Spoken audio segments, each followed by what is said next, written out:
नमस्कार दोस्तों, स्वागत है आपका आज के मुख्य समाचार में, जिसमें सबसे पहली और बड़ी खबर में जिक्र होगा विधानसभा चुनाव का, जो कि छत्तीसगढ़ में होने वाला है। और उससे पहले कांग्रेस की स्पेशल 22 टीम का ऐलान कर दिया गया है और मंत्रियों को नहीं मिल पाई है उसमें जगह। क्या है पूरी खबर जरूर बताएंगे। दूसरी खबर में जिक्र होगा कि आम आदमी पार्टी सांसद संजय सिंह ने बड़ा बयान दिया, बोले कि मणिपुर की घटना के लिए पीएम मोदी हैं जिम्मेदार, राज्यसभा और लोकसभा में दें इसका जवाब। तीसरी खबर में जिक्र होगा कि लोकसभा चुनाव में जीतेगा इंडिया, सपा कार्यकर्ताओं में जबरदस्त जोश। चौथी खबर में आपको बताएंगे कि डीके शिव कुमार का बीजेपी और जेडीएस पर बड़ा आरोप, सरकार गिराना चाहते हैं, हमें पता है। इसी के साथ दोस्तों क्या है खबर, सब कुछ आपको बताएंगे। पांचवी खबर में जिक्र होगा यूपी का, पश्चिमी उत्तर प्रदेश में जयंत और चंद्रशेखर की जोड़ी से बीजेपी को खतरा, कई दिग्गजों की साख दांव पर। दोस्तों हर एक खबर की गहराई में आपको ले जाएंगे, लेकिन उससे पहले अगर आपको भी ऐसा लगता है कि 2024 में बन रही है इंडिया की सरकार, तो वीडियो को कीजिए लाइक और चैनल को सब्सक्राइब करके बेल आइकन दबाइए और कमेंट में लिखिए जय हिंद। रुक करते हैं सबसे पहली और बड़ी खबर की तरफ। विधानसभा चुनाव से पहले कांग्रेस की स्पेशल 22 टीम का ऐलान, कई मंत्रियों को नहीं मिल पाई जगह। जी हां दोस्तों, छत्तीसगढ़ चुनावी मुहाने पर खड़ा है और इसीलिए सभी राजनीतिक पार्टियों की तैयारियां तेज हो गई हैं। कांग्रेस हाईकमान ने प्रदेश चुनाव समिति का गठन किया है और इस समिति का चेयरमैन प्रदेश कांग्रेस के अध्यक्ष दीपक बैज को बनाया गया है। सीएम भूपेश बघेल, टीएस सिंहदेव समेत कई कैबिनेट मंत्रियों के कुल 22 लोगों को इसमें जगह दी गई है और इसके लिए रविवार को कांग्रेस के जनरल सेक्रेटरी केसी वेणुगोपाल ने आदेश जारी कर दिया है। छत्तीसगढ़ में विधानसभा चुनाव के लिए प्रदेश चुनाव समिति के गठन के लिए कांग्रेस के राष्ट्रीय अध्यक्ष मल्लिकार्जुन खड़गे ने मंजूरी दे दी है। इसके बाद छत्तीसगढ़ टॉप लीडरशिप के साथ 22 लोगों की सूची जारी कर दी गई है। इसमें भूपेश बघेल के साथ कैबिनेट के 9 मंत्रियों को जगह दी गई है। दोस्तों डिप्टी सीएम टीएस सिंहदेव, कृषि मंत्री ताम्रध्वज साहू समेत कई सारे इसमें शामिल हैं। रुक करते हैं अगली ब्रेकिंग न्यूज की तरफ। आप सांसद संजय सिंह का बड़ा बयान, बोले मणिपुर की घटना के लिए पीएम जिम्मेदार, राज्यसभा और लोकसभा में दें इसका जवाब। जी हां दोस्तों, आम आदमी पार्टी के राज्यसभा सांसद संजय सिंह ने गाजियाबाद में मेरठ मंडल की कार्यकारिणी बैठक में हिस्सा लिया। आप सांसद संजय सिंह ने मणिपुर की घटना के लिए प्रधानमंत्री मोदी और गृहमंत्री अमित शाह को जिम्मेदार बताया और कहा कि 90 दिनों तक आपने इस जगह का भ्रमण नहीं किया, देश के कोने कोने में नहीं घूमे, लेकिन विदेश में जाएंगे तो इसका जिम्मेदार प्रधानमंत्री है। इसी के साथ आपको बता दें कि 2 महिलाओं को जो परेड कराई गई उसकी जो वीडियो वायरल हुई, ये घटना तालिबान में हो तो हम मान सकते हैं, लेकिन हिंदुस्तान में हुई है, जो बेहद शर्मनाक है। मणिपुर की घटना में मुख्यमंत्री को तत्काल इस्तीफा दे देना चाहिए था।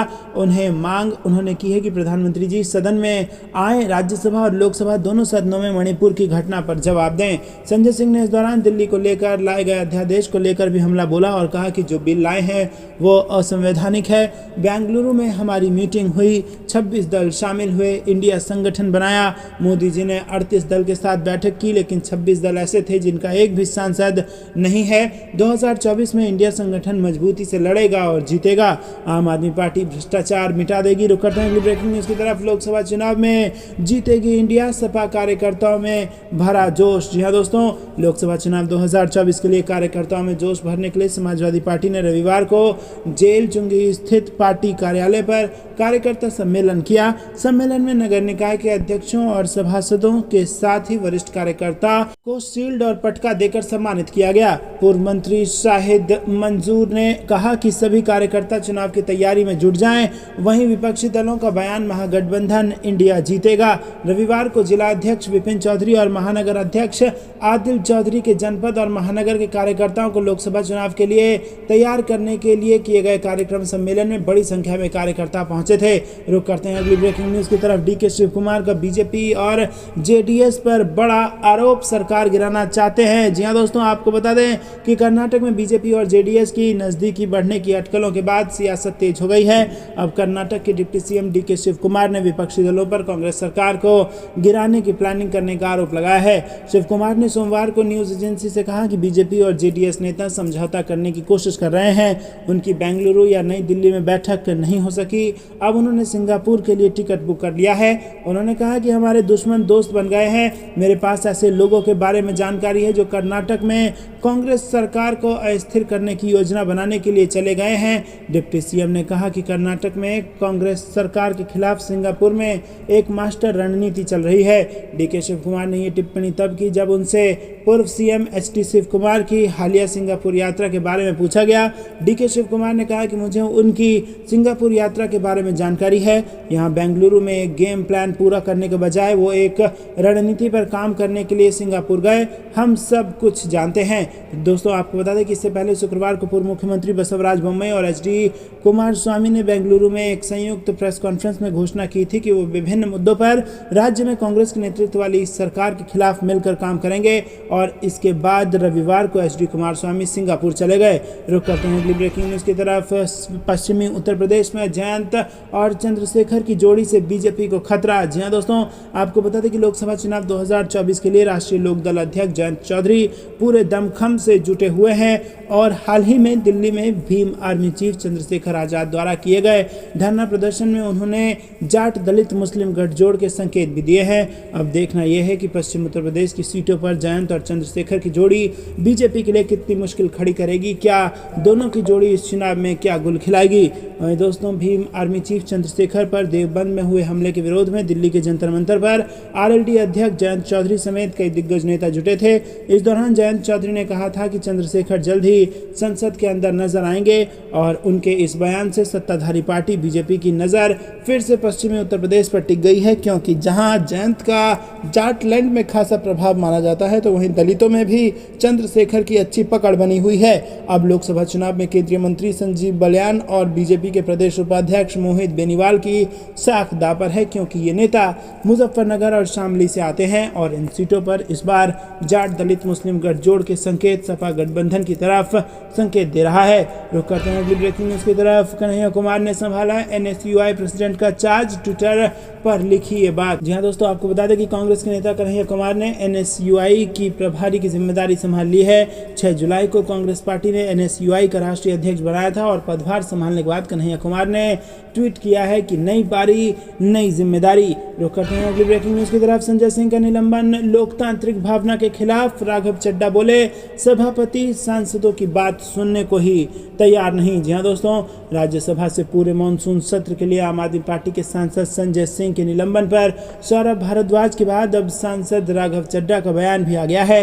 आम आदमी पार्टी सांसद राघव चड्ढा ने कहा कि यह बहुत दुर्भाग्यपूर्ण है कि राज्यसभा सभापति जगदीप धनखड़ ने संजय सिंह को सदन से निलंबित कर दिया है और ये सही नहीं है, ये लोकतंत्र की भावना के खिलाफ है। उन्होंने कहा कि सदन स्थगित होने के बाद हम सभापति के पास गए और उनसे इस निलंबन को रद्द करने का अनुरोध किया। यहाँ तक कि बीएसी की बैठक के दौरान भी हम सभी बाहर चले गए क्योंकि हमारी बात बिल्कुल नहीं सुनी जा रही थी। सभापति को सांसदों से बात करनी चाहिए और स्वस्थ चर्चा करनी चाहिए। इससे पहले दिल्ली सरकार में मंत्री सौरभ भारद्वाज ने भी अपनी त्वरित प्रतिक्रिया में संजय सिंह के निलंबन के फैसले को दुर्भाग्यपूर्ण करार दिया था।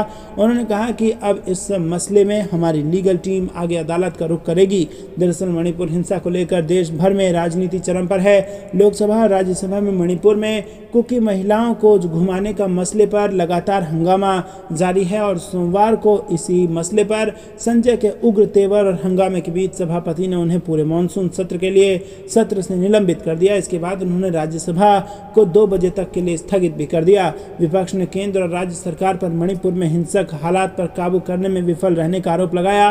अब विपक्षी दल के नेता दोनों सदनों में इस मसले पर पीएम मोदी के बयान की मांग कर रहे हैं। रुक करते हैं अगली ब्रेकिंग न्यूज की तरफ। भाजपा को एक ही दिन में दोहरा झटका, 6 नेताओं के बाद अब कई दिग्गजों ने थाम लिया कांग्रेस का दामन। जी हां दोस्तों, आपको बता दें कि मध्य प्रदेश विधानसभा चुनाव से पहले दल बदल का खेल यहां पर जारी है और बीजेपी को एक के बाद एक झटके लग रहे हैं। विधानसभा चुनाव से पहले बीजेपी को बड़ा झटका लगा है। सिंधिया फैंस क्लब के जिला अध्यक्ष गगन दीक्षित और सांची जनपद अध्यक्ष सुनील पोर्ते कांग्रेस में शामिल हुए हैं। कांग्रेस प्रदेश अध्यक्ष कमलनाथ ने गगन दीक्षित और सुनील पोर्ते को कांग्रेस की सदस्यता दिलाई है। बता दें कि मध्य प्रदेश के ग्वालियर में भी 6 बीजेपी नेताओं ने कांग्रेस का दामन थामा है। कांग्रेस विधायक सतीश सिकरवार ने इन सभी नेताओं को पीसीसी चीफ कमलनाथ के समक्ष सदस्यता दिलाई है। बता दें कि राजीव यादव, सुबोध दुबे समेत कई सारे नेता कांग्रेस में शामिल हो गए हैं। तो दोस्तों, बीजेपी को मध्य प्रदेश में बड़े झटके लग रहे हैं। चुनाव से ठीक पहले दल बदल बदल का खेल बीजेपी को परेशान कर रहा है। आपको क्या कुछ लगता है कमेंट में जरूर बताइए। वीडियो लाइक करना मत भूलिएगा, चैनल को जरूर सब्सक्राइब कीजिएगा। आज के लिए इतना ही। जय हिंद, जय भारत।